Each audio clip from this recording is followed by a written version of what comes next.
Hello guys, আসসালামু আলাইকুম। আশা করছি সবাই অনেক অনেক ভালো আছেন। প্রিয় দর্শক, পাসপোর্টের নতুন সেবা চালু করেছে বাংলাদেশ পাসপোর্ট অধিদপ্তর ইমিগ্রেশন। এখন থেকে আপনারা এই সেবাগুলো কারা পাবেন এবং কাদেরকে এই নতুন সেবা দেওয়া হবে বাংলাদেশ পাসপোর্ট অধিদপ্তর থেকে, এ বিষয়ে বিস্তারিত বলা হয়েছে এক প্রেস বিজ্ঞপ্তির মাধ্যমে। এখন আপনাদেরকে জানিয়ে দেওয়ার জন্য সরাসরি নিয়ে যাব মূল ভিডিওতে, তাই সম্পূর্ণ ভিডিও কন্টিনিউ দেখুন, আশা করি আপনাদের কাজে লাগবে। সম্মানিত গাইস, আপনাদেরকে নিয়ে এসেছি মূল ভিডিওতে।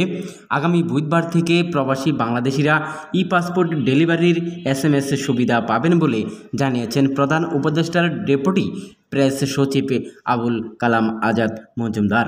তিনি বলেছেন, মঙ্গলবার সন্ধ্যায় রাজধানীর ফরেন সার্ভিসেস একাডেমিতে আপনার এক প্রেস ব্রিফিংয়ে তিনি এ তথ্য জানান। তিনি উল্লেখ করে বলেন, এর আগে যে এ সেবা শুধু দেশের অভ্যন্তরে সীমাবদ্ধ ছিল, এখন থেকে আজাদ মজুমদার বলেন, এই পাসপোর্টের সুবিধাগুলো পাসপোর্ট অধিদপ্তরের মহাপরিচালককে আমাদের সুখবর জানিয়েছেন। এখন থেকে বাংলাদেশি নাগরিকদের ই পাসপোর্ট তৈরি হওয়ার পর একটি SMS দেওয়া হয়। এটি এতদিন কেবল বাংলাদেশের মধ্যে চালু ছিল, তবে আগামীকাল থেকে প্রবাসীদের ক্ষেত্রেও এই সুবিধা চালু করা হবে।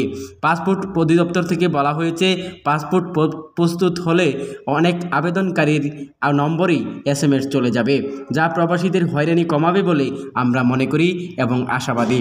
মেশিন রিডেবল MRP পাসপোর্ট প্রসঙ্গে তিনি বলেন, দাপ্তরিক জটিলতায় আপনার 1,97,000 MRP প্রবাসীদের জন্য পেন্ডিং ছিল, তবে গত 3 সপ্তাহে 1,82,745টি পাসপোর্ট বিভিন্ন দূতাবাসে পাঠানো হয়েছে এবং সেগুলোর বিতরণ শীঘ্রই শুরু হবে বলে তিনি জানিয়েছেন। তিনি এছাড়াও আরও জানান, পাসপোর্ট আবেদনকারীদের হয়রানি কমাতে নেওয়া হয়েছে নানা ধরনের উদ্যোগ।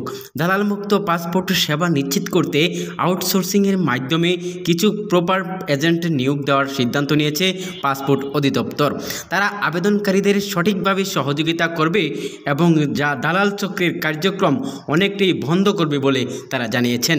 প্রিয় দর্শক, তিনি আরও জানান, বিভিন্ন পাসপোর্ট অফিসে আবেদনকারীদের সেবা সহজ করার উদ্যোগ অব্যাহত রয়েছে বলে জানিয়েছেন।